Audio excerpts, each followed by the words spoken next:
द्वादश अध्याय में हम लोग आज 8वां श्लोक देखेंगे।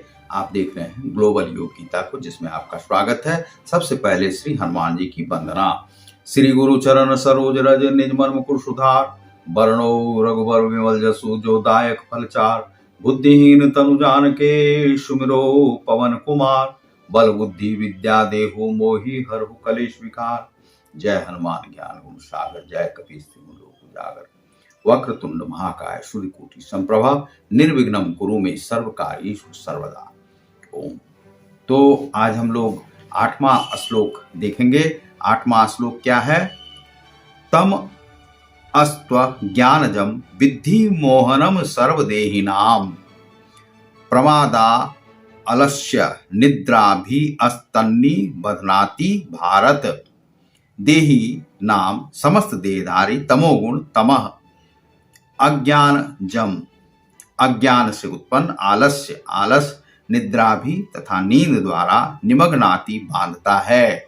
भारत हे भारत पुत्र, हे भरत पुत्र, तुम जान लो कि अज्ञान से उत्पन्न तमोगुण समस्त देहधारी जीवों का मोह है। जो तमोगुण है वह क्या है? मोह है। इस शरीर से जो हमारा मोह है, इस गुण के प्रतिफल पागलपन, प्रभाव और प्रमाद, आलस्य तथा नींद है, जो बद्ध जीव को बांधते हैं।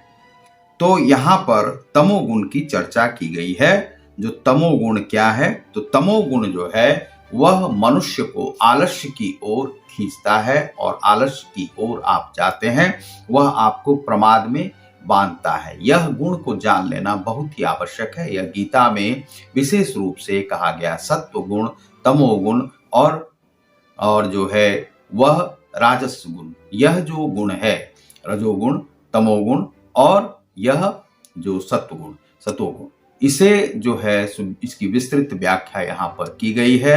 तो जो तमोगुण धारी हैं, उनसे योग, क्रिया, पूजन विधि ये सब कुछ नहीं होता। लेकिन श्री कृष्ण कहते हैं कि आप यदि एक बार भी ईश्वर का नाम ले लेते हैं, श्री कृष्ण भी कह लेते हैं, तो आपका हो सकता है कि ईश्वर तक आपकी बात पहुंच जाए।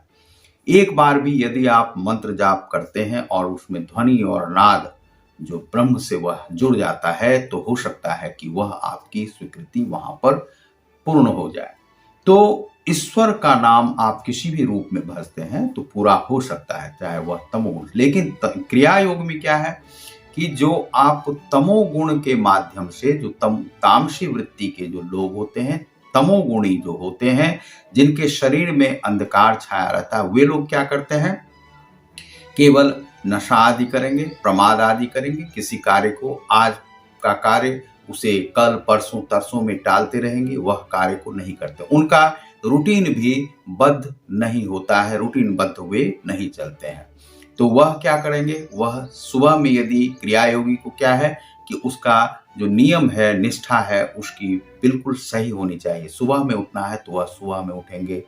रात्रि में कितने बजे सोना है, कितने बजे, कितना भोजन करना, सब कुछ नपा तुला रहता है। कितना ध्यान करना है, कितना क्या करना है, और ईश्वर को किस प्रकार से भजना है, ईश्वर के पास स्वयं को कैसे प्रस्तुत करें।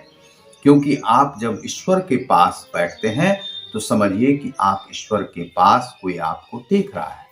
और यदि कोई नहीं देख रहा है तो आप तो स्वयं को देख रहे हैं। तो जब आप स्वयं को देख रहे हैं तो समझिए कि आपको कोई ना कोई देख रहा है, और देख रहा है तो आप उसके समक्ष में कैसे, किस गुण को लेकर के जाते हैं।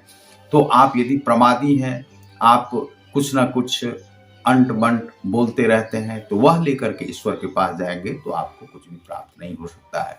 ध्यान मार्ग के उससे आप यदि बैठते हैं ईश्वर के पास, तो आपको स्वच्छ हृदय लेकर जाना पड़ेगा, स्वच्छ मन लेकर के, स्वच्छ मस्तिष्क लेकर के जाना पड़ेगा, और शुचिता के साथ आपको बैठना पड़ेगा, तभी ही आप वहां पर जा सकते। लेकिन प्रमादी आदमी वहां पर नहीं जा सकता। जो नशाखोरी करता है, नशा करता है, मन में विकृत भाव रखते हैं, वह ईश्वर के पास नहीं जा सकता है। इसीलिए जो क्रिया योगी है, उसे स्वच्छता पूर्ण ही ईश्वर के पास प्रस्तुत होना होता है। यही यहाँ पर श्री कृष्ण कह रहे हैं। तो तमोगुणी कैसे होते हैं? प्रमादी होते हैं, आलसी होते हैं। आज का कार्य जो है कभी उनका होता ही नहीं, कल भी नहीं आता है। तो यह है। तो आप देख रहे हैं ग्लोबल योग गीता को। बहुत बहुत धन्यवाद। नमस्कार।